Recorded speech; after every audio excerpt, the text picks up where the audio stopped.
Halo guys, nah video ini saya mau lanjutin video kemarin mengenai jasa kirim. Jadi kan 15 Maret kan ada perubahan jasa kirim dan saya lihat cukup heboh mengenai jasa kirim ini ya. Di video ini saya mau jelasin sedikit tambahan mengenai penjual ya. Jadi penjual itu apakah bisa milih jasa kirim atau tidak ya. Simak terus ya.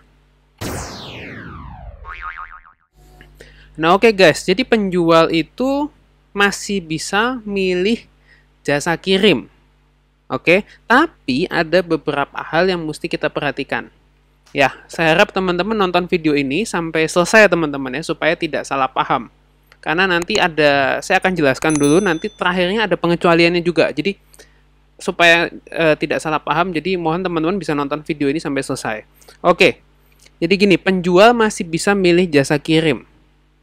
Oke, milih jasa kirimnya bagaimana? Seperti biasa, teman-teman masuk di aplikasi Shopee atau di seller center yang di website, teman-teman pilih di bagian pengaturan jasa kirim, seperti biasa. Oke, nah bedanya adalah di sini nanti sudah dikelompokkan berdasarkan kategori-kategori. Nah, teman-teman mesti tahu juga ya, mesti tahu ekspedisi yang teman-teman pakai atau jasa kirim yang teman-teman pakai itu masuk di kategori apa. Ya, nanti ada kategorinya, nanti ada instan, ada same day, oke, ada next day, ada reguler dan ada hemat. Jadi teman-teman mesti tahu ya, mesti tahu masuk yang kategori apa. Oke, kenapa mesti tahu? Karena nanti teman-teman waktu upload produk atau edit produk, yang muncul adalah kategorinya. Baru di bawah ada sub-subnya kecil-kecil ekspedisinya atau jasa kirimnya. Tapi teman-teman mesti ingat dulu di kategorinya, kategori tipe layanan pengirimannya. Ya, yang tadi saya sebutkan, instan, same day, next day, reguler, atau hemat. Atau kargo, atau kargo. Teman-teman mesti ngerti itu dulu. Oke.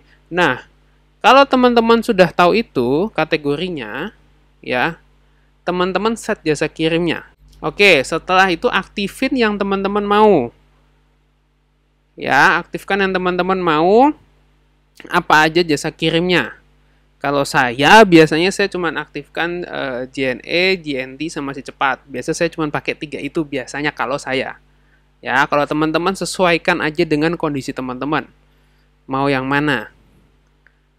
Oke, nah setelah itu teman-teman ya, setelah itu teman-teman tolong cek dulu di produk teman-teman. Oke, cek di produknya, produk masing-masing, produk cek. Ngeceknya gimana? Klik aja di bagian edit, ya, klik di bagian edit di produknya. Apakah semua produknya sudah sesuai atau belum? Kenapa saya bilang seperti ini? Karena ada beberapa seller ya, ada beberapa seller yang katanya di produknya itu tidak sesuai gitu. Misalkan reguler sama kargo, yang nyala kargo doang gitu ternyata. Regulernya malah nggak nyala. Oh, pantesan nggak ada penjualan gitu kan. Nah, makanya teman-teman cek di produknya, teman-teman cek apakah sudah betul yang nyala di tiap produk adalah sesuai dengan yang teman-teman pilih. Itu cek dulu.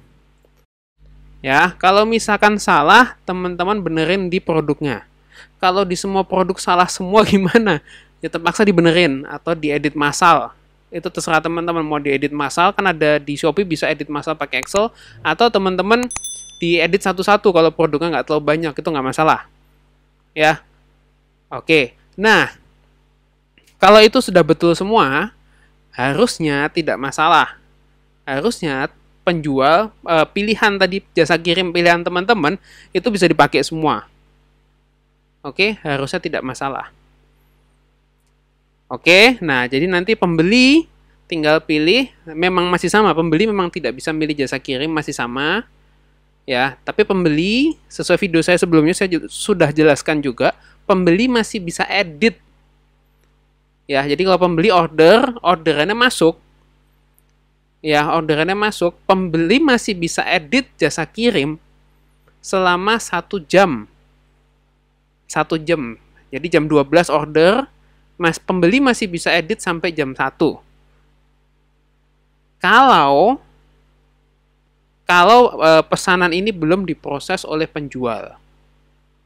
Gitu ya teman-teman, itu peraturan Shopee begitu. Jadi kalau nanti ada pembeli yang tanya, "Kak, saya kok nggak bisa milih jasa kirim?" Dijelaskan begitu aja. Bisa Kak, nanti bisa diedit. Bisa diedit setelah order. Tapi editnya yang satu kategori setahu saya ya. Jadi kalau dia milih yang maunya si cepat, pilihnya reguler, jangan pilihnya yang hemat. Pilihnya reguler. Jadi kalau misalkan pilihnya reguler, dapatnya GNT, masih bisa diedit yang masih dalam kategori reguler, yaitu si cepat. Atau maunya GNT tapi dapatnya si cepat, masih bisa diedit buat jadi GNT. Asal masih dalam satu kategori reguler. Jangan pilihnya yang hemat. Habis hemat, nanti minta diedit jadinya instan. Itu setahu saya nggak bisa. Karena ongkos kirimnya udah beda. Oke, sampai sini semoga teman-teman paham ya perubahan yang ada. Nah, lalu yang perlu jadi catatan teman-teman adalah begini, untuk penjual, ini untuk penjual ya. Oke, jadi teman-teman di tiap produk ya, di tiap produk itu teman-teman sebelumnya teman-teman bisa ngatur.